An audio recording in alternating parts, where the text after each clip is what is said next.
But the position's unique, right? Because it can be played differently based on kind of what your strengths are and your build. Yeah, Paul, in terms of throwing and running. Like there's not a cookie cutter Yeah, 100%. for the quarterback position, which everybody, I think people used to try to make it that way. Yep. And then as they started to see athletes play quarterback and not statues, they were like, oh, we got to change how the position's played a little bit, or change how our offenses are structured so that it better suits them. And I'm sure you could speak to that, being somebody that, one, has played the position and then also coaches quarterbacks. Yeah, I mean, football itself, especially on the offensive side of the ball, it's always evolving. And more so, I feel like in the last 5-6 years, it's really evolved. You see more running quarterbacks, and like you said, there used to be like a mold where you want a guy to stay in the pocket, launch the ball downfield. Now you need a little bit more escapability, and be able to make all these crazy throws on the run, off-platform throws, all that good stuff. So there's really no mold anymore.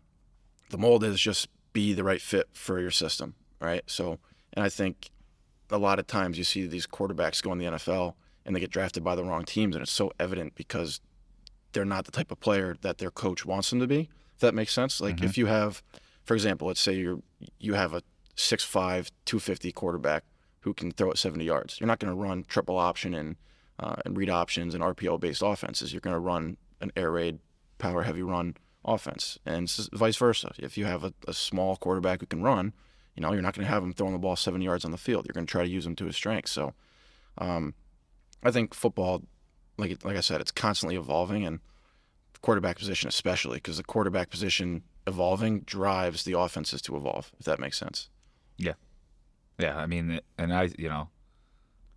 I watch football like it's religion. Yeah. And it's crazy to see like the difference, and then also talk to kids in here that have only seen football for the last 10 years or so, or 8 years or 5 years, however, because they're so young.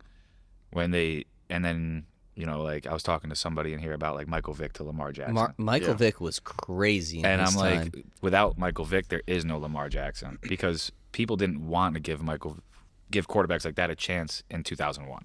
Right. Because he was just an athlete that could throw the ball 100 yards, basically. Yep. And I was like, if Michael Vick played now, he would be unstoppable. Especially with the way the rules are, too. To protect the quarterback. Is like, he'd be unstoppable. It was unbelievable watching him. And he is a better thrower as far as like being able to actually throw the football. Now, Lamar may be more accurate, but Vick had a cannon. Oh, absolutely.